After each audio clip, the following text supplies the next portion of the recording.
Thank you for tuning in to the Willpower Podcast. This episode might be the most important episode that we listen to this year. And I'm not being dramatic or overselling this thing. I just stopped recording it. And the three guests I had simultaneously is Davion Enders-Jones, a third-year physical therapy student in Texas, Christy Effendie-Peterson, who's been out of school for 3 years working in California, and Heidi Jannenga, who needs no introduction. The three of these individuals came together to talk about the future of physical therapy, why we believe it's bright. And as you're listening to this episode, you will actually understand why it's going to be better. It's been a transformative episode as we talked about the purpose of why we became physical therapists. It transitions into the suppression that we experience around reimbursement and high cost of education and all these things that are in some ways demoralizing the industry. But then the answer to all of this comes together in such a beautiful, inspiring way. There was no way we could have scripted this. So please listen through the entire episode. I promise you'll think of things completely different. You'll be way more inspired, and you will leave empowered to start doing actionable things that will change the profession and your life, as well as impacting others. Enjoy the show. Man, Heidi, it is so great to have you on the show with two amazing physical therapists that I can't wait to dive into. Today's episode, as you know, we're talking about the future of our industry at large, and what a great privilege it is to have you on the show to talk about that. You've had such a journey in this industry. So let's just kick it off with something really light and easy. Where do you see the future of our industry going in physical therapy? Well, first of all, Will, thank you so much for having me and these amazing students today. Starting off light, the future of PT. Well, I think it's evolving rapidly. I think that we're kind of at, a crux of lots of things coming together, whether it's the addition of technology in terms of AI. We have, a new generation coming in with changing expectations, whether we talk about it from the employee side or we talk about it from the patient expectation side. Insurances are getting tighter and tighter in terms of what they are looking for payment, whether it's the number of visits that they're willing to approve. We haven't quite got there in terms of managed care yet, or value-based care, and with the actual outcomes having an effect on payment, but we see that coming hopefully sooner than later. I know we've been talking about it in our industry for a really long time. I think there's always also a big growing focus on the more holistic side and preventative care, which is also fantastic. And then, we could talk about this for the whole show, but I think probably the newer practice models that have started to evolve with the increase in cash-based services, more of this concierge style of PT, and just in general, if we're talking about outpatient, but we love the fact that, in our profession, there are so many different ways that physical therapists can add value to patient care.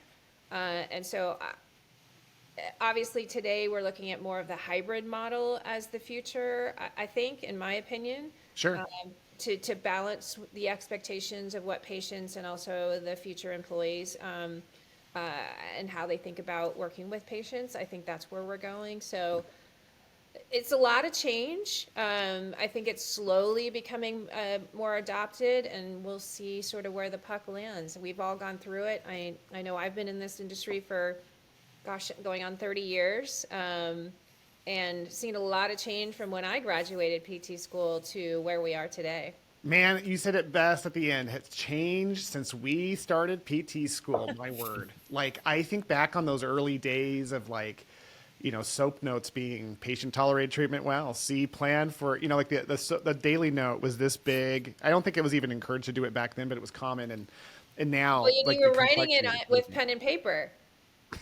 Yeah, we were like literally penning each visit, talking to people and checking boxes for units to bill. Yep. Yeah, it's changed. It has changed. And I love, but here's the thing I heard in your voice, Heidi, was you sound optimistic about things. I am very optimistic about things. I think that there's a lot of doom and gloom happening, just especially on the payment side, which, for sure, stress causes evolution, right? Stress causes the need for change. Yeah. And as long as we're willing to embrace it and don't get stuck in our ways of which this is the way we've always done it, if we're willing to really embrace it, and I think the way that our industry is structured, entrepreneurship is part of who we are as providers. I think that innovation is going to come, and we're going to continue to grow our value and have more access to even more patients as people understand more of what we do. And we still are the low cost, high value provider. And I think there's just a lot more opportunity for us to embrace. I will say you've heard me talk about the 90%, right? Yeah. That 90% of patients who could, come into PT and receive value from PT, 90% of them are not getting to us, right? So we've only been Right. seeing 10% of the population that could actually benefit from PT. That number has changed over the last 10 years by a couple of percentage points. It's not at a great time because of the PT shortage, right? So we have a volume of patients, but not enough people to serve them. And so that's why I think the future is bright in terms of, seeing these two amazing individuals that we have with us today, with Christy and Davion, who understand and are willing and wanting to embrace those communities and other people that perhaps weren't having access to PT that are going to now be able to do that. Yeah, and that's such a great segue because we were talking about how wonderfully bright the future is of our industry. I always tell people like this, guys. I say that this is the best time. And people, when I'm on stages, I'm talking like that, and people just look at me like I'm crazy. And I go, but here's why. When was the best time to buy real estate in the early 2000s? It was 2008 and 9. And people were just like, this is the worst time. It's because we have gone through so much painful transition, as Heidi pointed out, that now the outlook is super positive. But here's where I get concerned, and I'm so glad that we have Christy and Davion on the show, is that I am super concerned about the next generation. We had a recent year where more people left the industry than joined the industry. And so I'm so honored to have a current student and a recent new grad within the last 3 years to be on the show as we talk about what it was like for you to make this decision. So let me ask, I'm going to start with Davion. Davion, when you decided to become a physical therapist, were you aware of some of these challenges in the industry? And then I'll ask Christy the same question. Yeah, absolutely. I mean, I always kind of heard it. And, when you were a tech or a patient at times, you would kind of hear the jokes or the rumblings of how we're not quote unquote doctors or, we're not looked at the same way. I mean, I'd always heard it, but I don't know. I've always been somebody that's like, I want to leave whatever I found better than I found it for the next generation. So, hearing those things, it never really bothered me too much. I always was just like, well, why is that? I always ask the question why, and then I want to go down the rabbit hole of, well, how do we start solving that? How do we start commanding a little bit more respect, or start marketing ourselves a little bit better and putting physical therapy on a brighter map? So I always did kind of hear it, but it just never really bothered me because I was always had the mindset of let's just advance this thing then. Wow, that's inspiring. Christy, same question to you. Like, were you aware when you were going through school? You've been out of school now for 3 years. So when you were going through school, like, was your class aware of some of these challenges? And like, were there any rumblings of people saying, I got to get out of here? Oh, totally. I think too, like I went to a private school in California for PT school, and so there's a lot of talks too on like return on investment, right? So we invest a lot of money into our tuition, into our education, living in California, to then, especially in the private practice space and outpatient, not always seeing that match, right, of return on investment and how much you're making in annual income. And so I think that's where a lot of PTs, especially new grads, over the last couple of years that I've really seen really grumble. Had a couple of classmates even leave and kind of pivot into other medical spaces or even like medical device sales or everything, anything like that, consulting, because of some of that return of investment that they wanted to see increase. But I think the thing that always challenged me was seeing a lot of the people that I worked with having gone through the process of being a patient, an intern, a student, is how happy all the PTs that I worked with were. And that Huh. doesn't say that there wasn't a lot of challenges. It wasn't to say that they weren't tired or even went through seasons of burnout. But one of my mentors always challenged me and saying, she goes, I've been in this profession for several decades. And she goes, PT continues to be ranked as one of the top 10 happiest careers.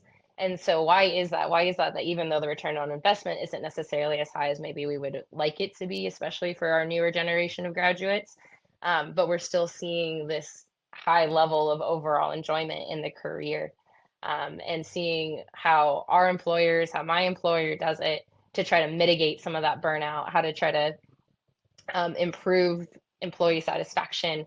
So that way we do want to stay in this career long term rather than the turnover rate of early in the first 3 to 5 years.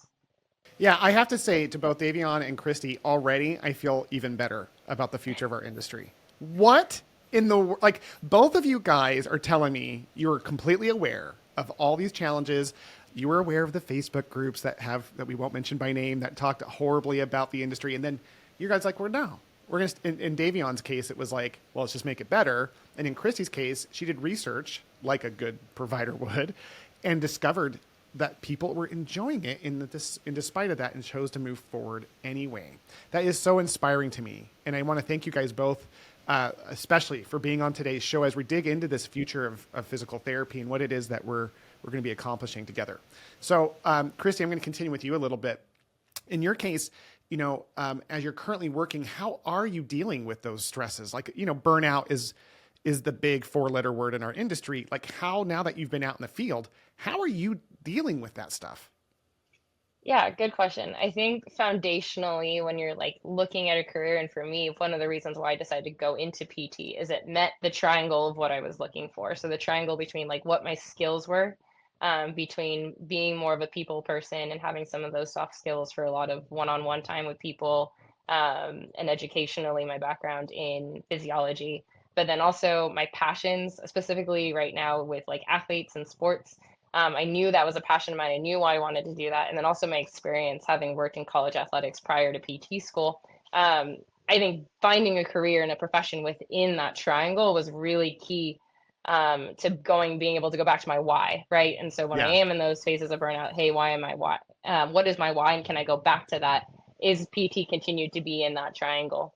And so I think that for one helps as just a foundational aspect. I think secondly, our clinic does a really good job of outside of traditional clinic care, and we do see a lot of clinic care, is each one of our PTs is set up to have something outside of the clinic. So we partner a lot with our local fire department. We have SAC Metro is our major fire department.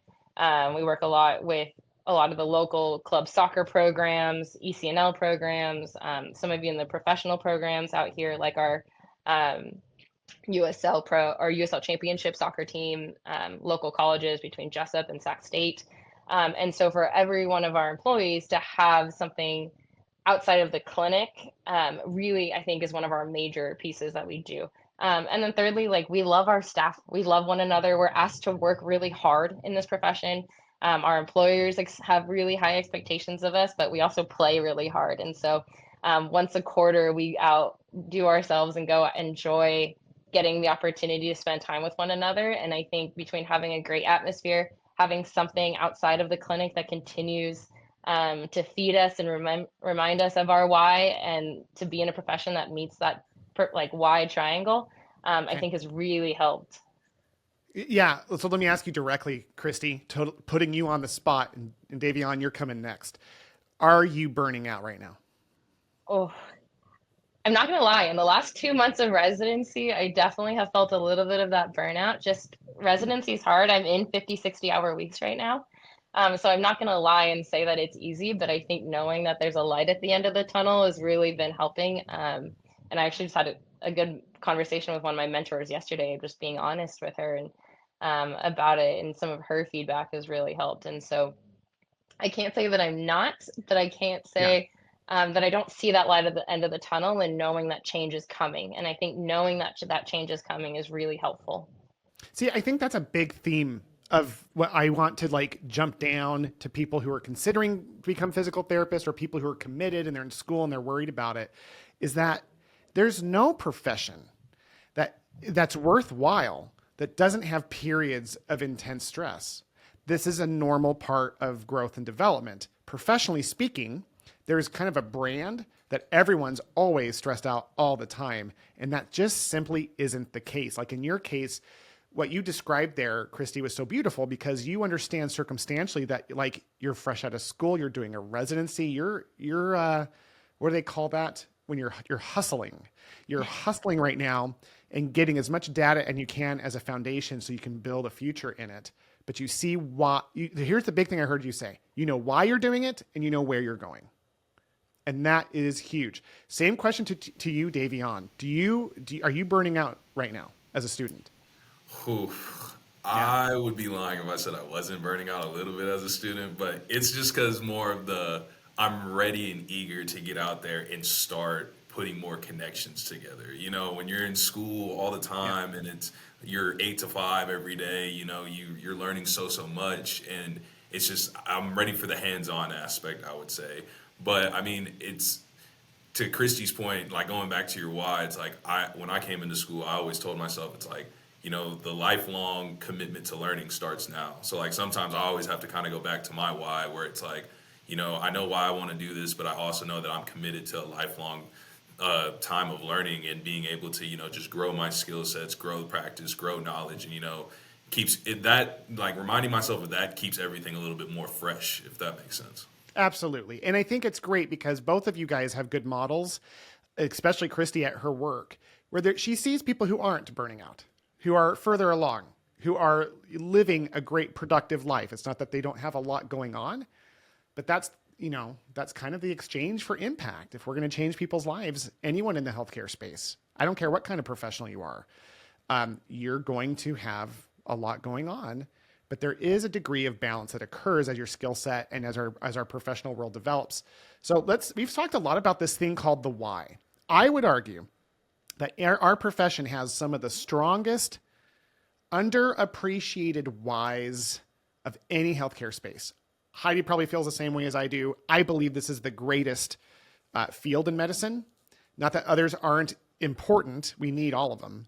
But if we could, of course, as a profession, be seen as the true doctors in the community that we are, and people came directly to us for all musculoskeletal injuries at least, and we were kind of like dental experts in the way that they come in for checkups and prevention as much as treatment and so on. If we were in that space, we'd have enough profits and possibility and balance to help resolve any issues. So in this case, we have these strong whys, but we almost like hide them. Davion, what is your why? See, my why, it's got to be just kind of the same thing, you know, not to be cliche, but the way that my physical therapist, because I was a big time football player, you know, in high school, thinking I'm going to the league, going to play for the Philadelphia Eagles, you know, I got it all in my mind, got it all planned out. But, you know, it got to the point where injuries started piling up, you know, seeing that the body couldn't take it. And then, you know, it kind of put me at like a low, and it was like, well, then what is next for me, you know? And like, am I just shoulder pads? Is that all I was? Like, am I just a big crashing dummy, like getting ready to go out on the field every day? And then, you know, my PT, the way that he was able to empathize with me and meet me at my lowest moment, it just kind of like sparked a flame for me, because then it's like, you could take that and apply that to anybody's life, whether they're coming in, you know, a railroad conductor that tore their ACL, but this is their livelihood, and you got to get them back to their job, you know, things like that. I think the biggest why for me is just I want to be there and impact somebody the same way that my PT personally impacted me when I was growing up, and just making sure that they know that, you know, hey, we're taking your care seriously. I hear you. I'm walking in your shoes, and I'm trying to get you right back to where you are the best way I can. So that's probably my why. That's a great answer. I felt your connection to why you decided to become a physical therapist. Christy, same question. What's your why? Yeah, echoing similar to what Davion said, had an incredible PT that went ahead of me and rehabbed me through my ACLs, and saw the impact that she made in my life. And didn't want to be a PT at the time, but what flipped me from working on the internal side of college athletics as an athletic communications director to the from the external to the internal side of college athletics is the college I worked at in 2018. Unfortunately, just went through a series of really traumatic events in a 6-day period of time. And I always tell the story of Grace. She was one of my athletes who had gone through a lot of these traumatic experiences with us, and one day she unfortunately was like hiding basically underneath my desk at work. And there's a flip in me of in the role that I was currently in, getting to work with some of these college athletes on a big scale. But I realized in that moment that I really wanted to get to work with some of these college athletes much more on a one-on-one, a little bit more intimate scale where I really got to have a really fulfilling impact in each of their lives. And so started exploring a little bit more of what opportunities that could look like, PT being one of them. And so when we talk about my why, oftentimes it goes back to my who. And oftentimes a lot of my who are a lot of these college athletes that I get to work with now, and any athlete of different ages, right? Everything from ultramarathon masters runners to some of these high school and even younger athletes. But a lot of my why goes back to my who and reminds me of going back to my who, like Grace, of why I wanted to shift and be more one-on-one in the first place. Yeah, I love how you shifted the why into the who. And, Davion said the same thing where it was like, yeah, I've got this, PT that really impacted me. Heidi, what's your why? Well, my why I became a physical therapist, if that's where we're going. I mean, for me, it's always been about impact. So whether that's patient impact with my knowledge and skill set that I'm able to have, or today, like it's always I've grown concentric circles around impact. So it used to be when I was a PT, it was very much about my patients, right? And this was my transition when I started WebPT. Was one of the hardest transitions in my career of jumping out of clinical care, but also figuring out how that why then connected to technology and this EMR company that we were building, right? And it came back to exactly what Davion and Christy said is impact, right? And so when I recognized that I could have more impact on not just the patients who were in front of me and in my own community, but potentially all across the country with all of these therapy clinics that were able to see one more patient, or not get burnt out, right? Because they could have a more efficient clinical practice. Um, and so that for me is always been my why of why I became a physical therapist. It was helping people impact with patients. But I wanted to just say, just in listening, and we started this conversation about why the future is bright. If you listen to what the themes, and Will, you're so good at this, but I'm gonna take your sort of how you roll usually, Yeah. in that the things that I'm hearing are not so different from when you and I became PTs, right? I know that I was inspired by the physical therapist when I went down with a knee injury in college playing basketball, who helped me get back into playing, right? I was pre-med, and then I was like, oh my gosh, like I want to do this. Yeah. Right. And so the mentorship component, Christy alluded to this so much in how her mentors have impacted her. Like we, as the elder generation, right, need to remember like our impact on others, right? And the mentorship and clinical internships, and that negativity is only going to spiral into having less people want to become physical therapists, right? Yeah. And I get it. Like if you're burnt out and this isn't the career for you, well, maybe you should figure out how do you change that up into doing something different, and not have this sort of negative impact on people coming up.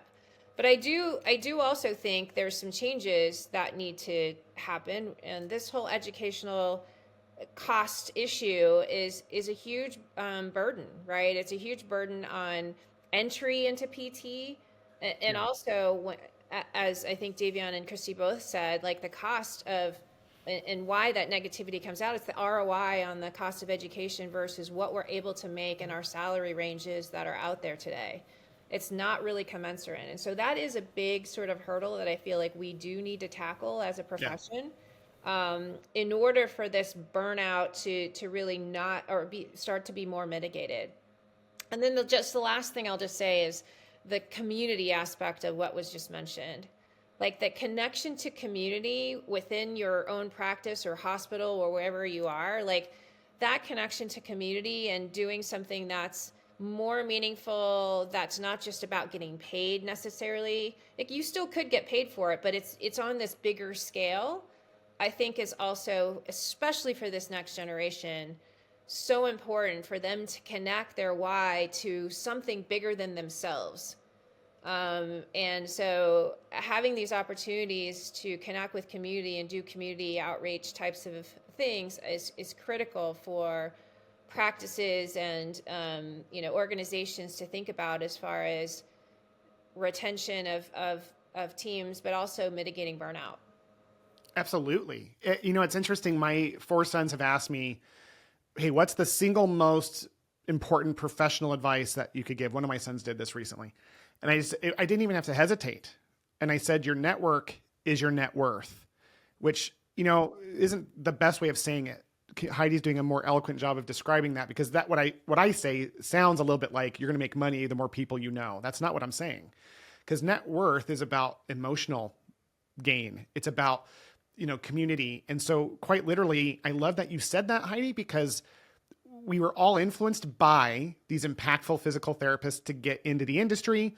My audience knows this ad nauseum, but since Davion and Christy probably don't know, I became a PT through a mountain climbing accident when I was 17, broke 21 bones, both arms, both legs, literally had to learn to walk again after dozens of surgeries with this amazing therapist, Connie Clemens out there. Hope you're listening. I love you.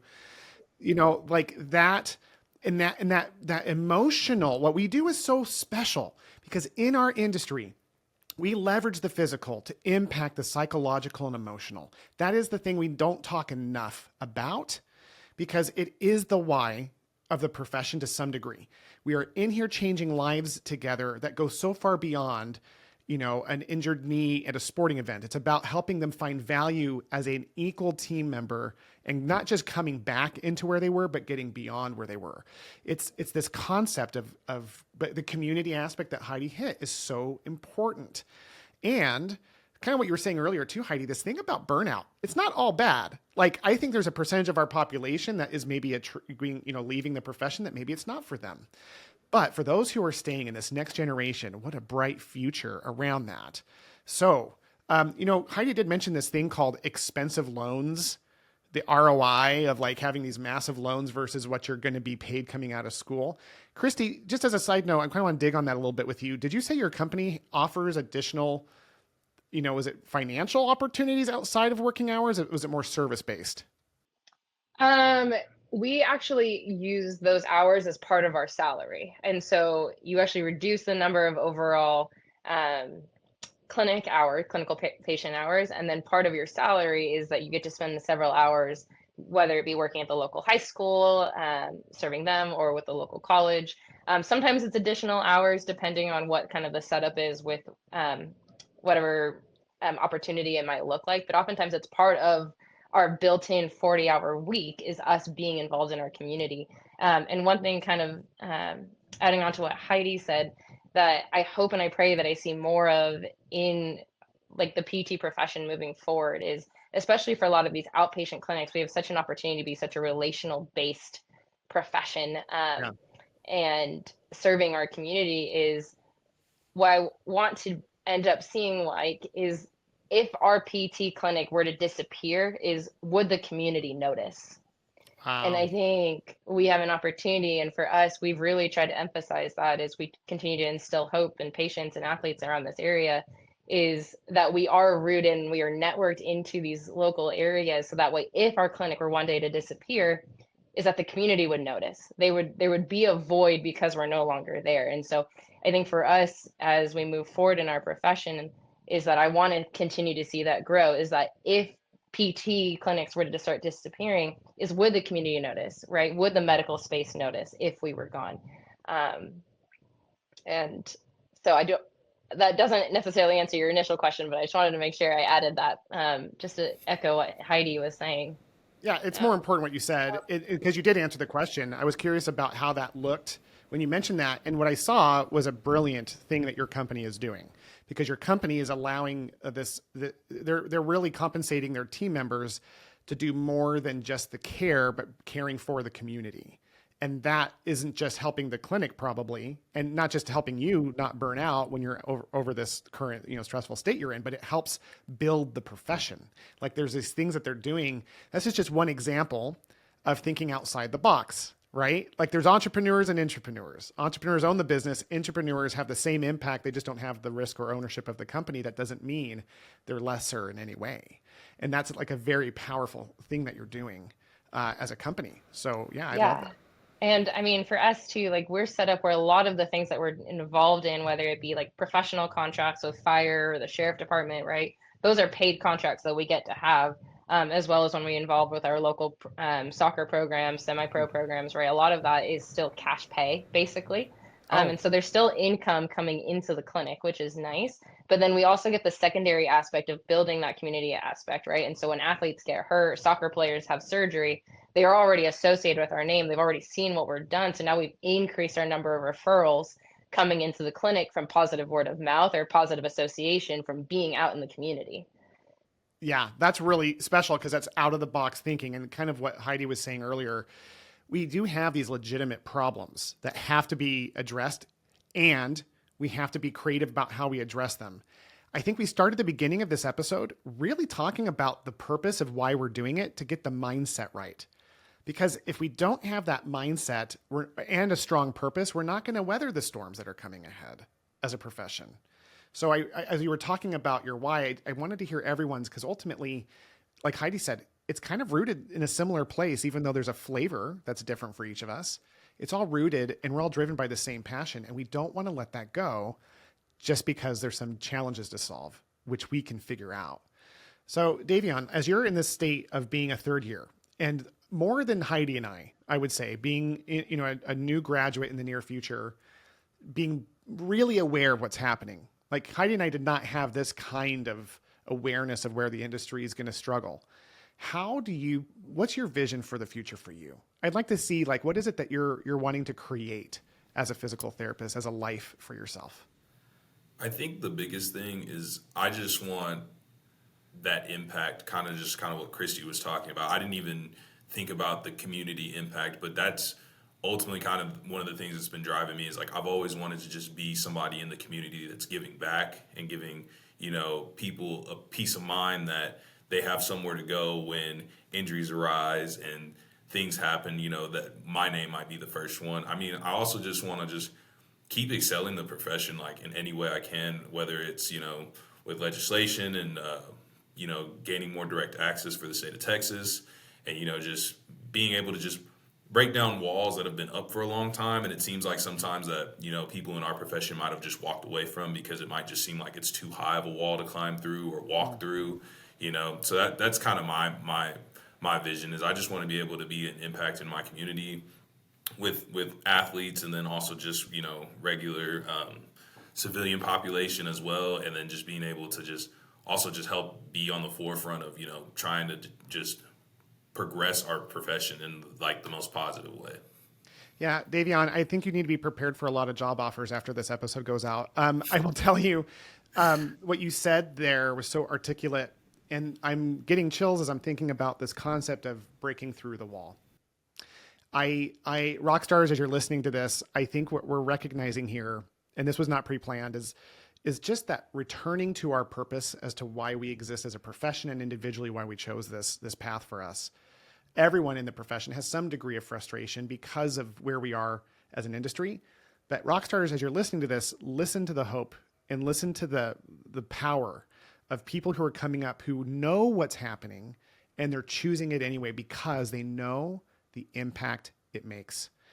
And as Heidi was explaining, this thought of like how we break through the wall isn't totally defined for us, but community, the way we connect as an industry, the way we come together, it's important to go to these PPS events. It's important to go to any in these industry things, no matter what we feel about how it's being handled, because we need to gather. And if we can gather and realize our power as experienced owners and PT, leaders, that we could influence and support this younger, more powerful generation. Together we can break through those barriers. And I just, it's interesting that we talk about breaking through, because the way that you guys all know each other is through an organization that is breaking through a barrier right now. Heidi, why don't you connect the dots for everyone who's listening about how this group of 3 people came together? Yeah, these 2 amazing therapist and future therapist are scholarship winners through a Rizing Tide, which is a scholarship program that I started back in 2020. It's a nonprofit foundation, and we provide scholarships for incoming first and rising second year DPT students from all across the country.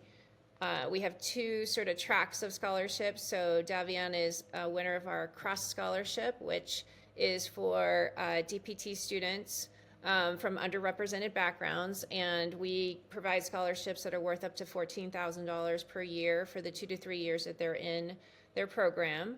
And Christy is a winner of our Surge Scholarship, which is for residency students from underrepresented backgrounds, and that scholarship is worth $10,000 for 1 year of residency. Amazing. And so I have to ask Christy and Davion, like, what was that like winning that award? Like, what was that feeling like? Okay. I think I literally screamed when I opened the email. I think I was at work when I opened it too. And my poor boss was like, "Why is she screaming?" But I think it's just one of those things that is such an honor. It is such a blessing. I think we talked about return on investment, right? Like residency is an investment. We all know that, especially historically in sports residencies. And so getting to have that extra just sigh of saying, hey, like financially I'm covered right now. And a lot of these extra opportunities, whether it be things like CSM that we had recently, right? Like for that to know that, hey, financially I'm covered in that, and other opportunities with CEUs or things that are coming through. It's a huge honor. It's a huge blessing. And it is, yeah, it's just that sigh of like, whew, okay, we can do this. Yeah, that is so cool. What about you, Davion? I was in disbelief from start to finish. From the time that I heard about Rising Tide, when our professors, they always just email out scholarships all the time. I was just like, there's no way, right? Like, no, there's no way that this is real. And then this going through the process, and then, Heidi is on Pacific time. So I was actually waking up at like 3, 4 in the morning when I saw the email, and I had to wipe my eyes like multiple times. I was like, I just can't believe this. It was just like disbelief. And then, just the moment that I had with my wife, because I'm also a newlywed. I've only been married for about 2 years. So, seeing the relief on her face, because, she was carrying the load that, the financial strain, and having to be kind of like the breadwinner for our family for a little bit while I'm taking time to set us up for the future. And then also just seeing my dad and my mom, like they were all there too. So they were just like, that was a pretty powerful moment, just seeing everybody kind of just like see my hard work kind of pay off a little bit. And it was just nice. And it's just honestly the biggest blessing that I can ever remember receiving. So. Wow. I have to check in with you, Heidi, like seeing this transformation happen in these wonderful leaders. What's that like for you to hear that? Well, I mean, I have goosebumps. Every time that, we get to meet so many, and again, why going back to what we started this conversation with in terms of the future being bright, one of the most beautiful things that in starting this foundation that I've got to experience is all of the students that we've met through this 5 years. And it's a hugely competitive process. So we offer 20 scholarships in Davion's category, and we have just shy of 500 applications every year for the last couple of years in this category. And so while it's super positive, to know that the diversity of our profession is improving to where we have, access to this many students to choose from, but going through all of their applications, hearing them through the interviews, like I can't tell you how excruciating it is to be able to choose and narrow down to those 20 winners. so hard that we've actually started, in going back to some points that you were making, the power of networking, and the power of community. We have, we're more than just a scholarship check writers. Like, we provide a whole community for our scholarship winners with mentorship opportunities. We have quarterly educational sessions. We actually bring all of our scholars together here in Phoenix, where I live. We do an annual in-person summit. We call it our North Star Summit. We bring them all together for them to actually get to know each other and meet and interact, and hopefully and help to build this community that my vision is that they will stay connected. And then our most recent sort of opportunity is we've now, through some fundraising opportunities, provide future employment for our graduating scholars through our Employer Connect program. So we offer, allow them to get exposed to different organizations, whether it's hospital or outpatient or skilled nursing facilities, all the different types of options that are open to our students for employment. They sponsor and can actually have an opportunity to meet and greet with our students on a multidimensional basis. But yeah, it's been a fantastic 5 years, but that's why I'm so bullish on the future of our profession, because I firsthand have met a lot of our future leaders for sure in through this program. So Heidi, I've always experienced you as a super powerful leader, but nothing you've ever said has impacted me more than just what you just said. And Rockstar's, the reason that's landed so strongly for me is that, listen, Heidi very easily could have just sat in this space, listening to Davion and Christy's success and going, wow, look what I did. And by the way, I think there's an element of like, hey, my efforts being achieved. But what did she also notice? She acknowledged immediately the hardship of turning other people down. And I think what's beautiful about this whole thing is just realizing what's possible. You know what I mean? Heidi, you're just a PT. You were just a student, a pre-med student with a bum knee. And this PT comes and shifts your trajectory to where you start WebPT. You became a powerful PT, then you start WebPT, and now you're in this space of creating Rizing Tide, and it's affecting the industry in such a large way. And Heidi, she just knows her purpose. She has a strong vision. That's true for any of us. And if as a profession, if we could just build this network together to help each other, like Connie helped me, right? And the way that you guys are going to help so many people, I just think that there's no way the future wouldn't be so much brighter than we could ever even dream of. So listen, guys, Davian, Christy, I can't thank you enough for your input. As you're growing your professions, I have to ask you a question, like, how do you think we as a profession should change the narrative of this thing called a bright future? Because there's many who are questioning it and many more, as you guys know, who are thinking it's dark. How do you guys think we can change that narrative? And I'm going to start with Davion on this one. That's a great question. I think for me, the biggest thing is just bringing it back to knowing our worth. I think kind of like we alluded to earlier when we were saying, we are the front line. We are the specialists in the MSK world and musculoskeletal and rehabilitation. It's just kind of starting to embrace that and, wear it like more as a badge of honor and saying, we are the front lines of this. We deserve the respect that comes with just like any other profession, medical profession out there, that they're the front line of their profession. They're the specialists in their professions. I feel like the biggest thing for PTs, it's just knowing that and starting with a mindset shift first and understanding that we are exactly what we earned our degrees in, and we deserve to be, compensated, looked at, all the things that come with it. And then I think once the mindset shift starts, building that community. And then I think for one thing, I think physical therapists especially need to do better is just market ourselves better, get out there and start engaging now in this new social media era, clip era, like being able to market ourselves to where people now understand, oh, I could actually go see a physical therapist before I go see my doctor. I didn't even know that was possible, things like that, of that nature. I think that's what's going to help the future of our industry for sure. Okay.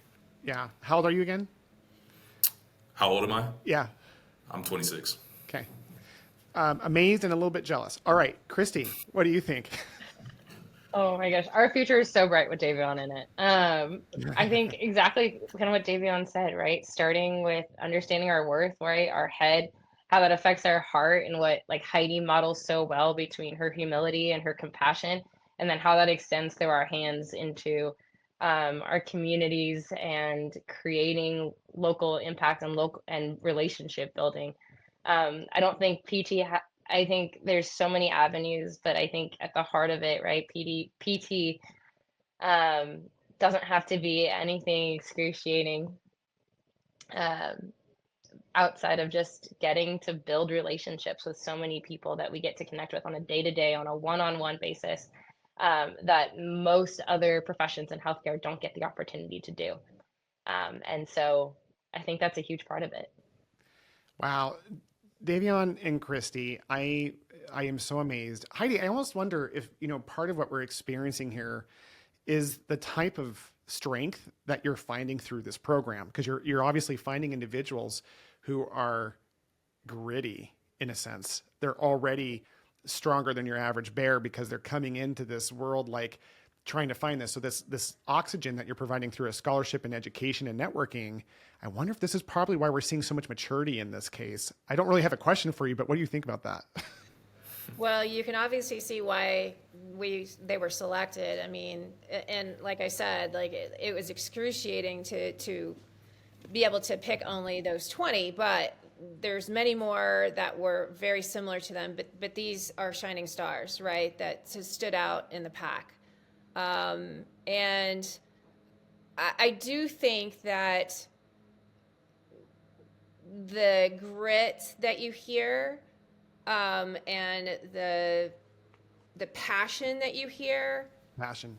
Yeah. comes from a place that started with mentorship of why they chose this profession, but more than that is also the struggle and the community and the values that they hold as individuals, which started with their own upbringing, right? And how they found that. And so I know that's true for me, as a product of two immigrant parents. Like that struggle in the beginning and the values that were instilled in me, the value of community and family and education, all of those things were part of my upbringing that now I'm exuding through other parts. It's how, part of the culture of WebPT was out of me as a founder and my own values. Those values are now being represented in Rizing Tide, but also now extending that to finding more people who share those common values and have an opportunity to bring that to the profession in the future.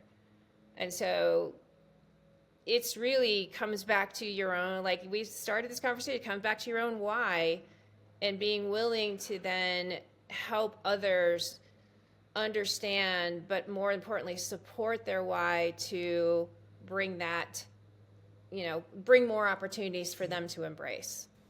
And Yeah. that's really what we're doing. We're just providing fuel to these already amazing folks and giving them a platform to have an even broader and bigger impact on the profession and have it faster, right? One of the biggest reasons that we started this, when we did our research of, well, what kind of scholarship program should we want to do, or what should I do with this small endowment that we put aside, and that was really around the fact that people were not choosing, the diversity of our profession wasn't changing. First of all, the line had sort of flattened, despite a lot of the things that were happening. And so you dig deeper, and people were not applying because of the cost of education. And while we could tackle that, that's a huge thing. Yeah. And why not start small and grow that community over time, in which you now have people that truly understand that, have gotten over the barrier of the cost, right? And now they have an opportunity to hit the ground running as soon as they graduate without this sort of burden of student debt that's on them. So let's see what they can do. And that's really what we're doing. And you're hearing it from these amazing folks right here. And these are just two examples of the 69 scholars that we now have matriculating through Rising Tide.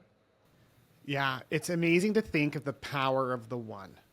And when I think about one person who believes that they can make a difference, who believes that what they do matters, it changes everything. I think part of where I feel like our profession has gotten lost, Heidi, is in this place of people who start with these strong whys, and with the confusion of just being on a downward trend as an industry, that people start to question or at least forget why they did why they started this journey in the first place, and maybe even lose hope about where they can go. But at the end of the day, the best place we can go is helping someone else get started.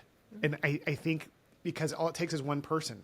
You know, you're a physical therapist, Heidi. I think about the ripple effect of that one person across the entire industry, and all they did was care about their patient and love on them. That was Connie Clemens for me. To this day, I am doing all that I can to help people be Connie. And it's so empowering and inspiring to see how the Rising Tide Scholarship Program is just one avenue of a million possibilities that we can all do, like you said, to start small. But just because we start small doesn't mean the impact is small. I look at Davion and Christy, and I look in their eyes, and I see what I want for the future of not the industry. The industry, it's the Wills, the 17-year-old kids who are laying there in bed wondering if their life would ever be good again, you know? Mm-hmm. And those therapists who come in with a ball of light and hope, who uplift. Like, yeah, we should, like Davian said, let's go get what's ours. You know, this is the one profession that I say, let's go make as much money as ethically possible. Like, let's get crazy profitable ethically. But like, let's just stop this thing called being a referral that gets sent out from a doctor, and be the doctor, be that direct point of care. Because we are, studies have shown, no one knows the musculoskeletal industry to start better than us, except for orthopedic surgeons.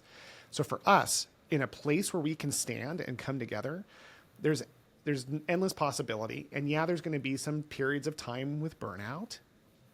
But guys, that's anything that's worthwhile. And for us to be able to come together and overcome that is such a beautiful thing.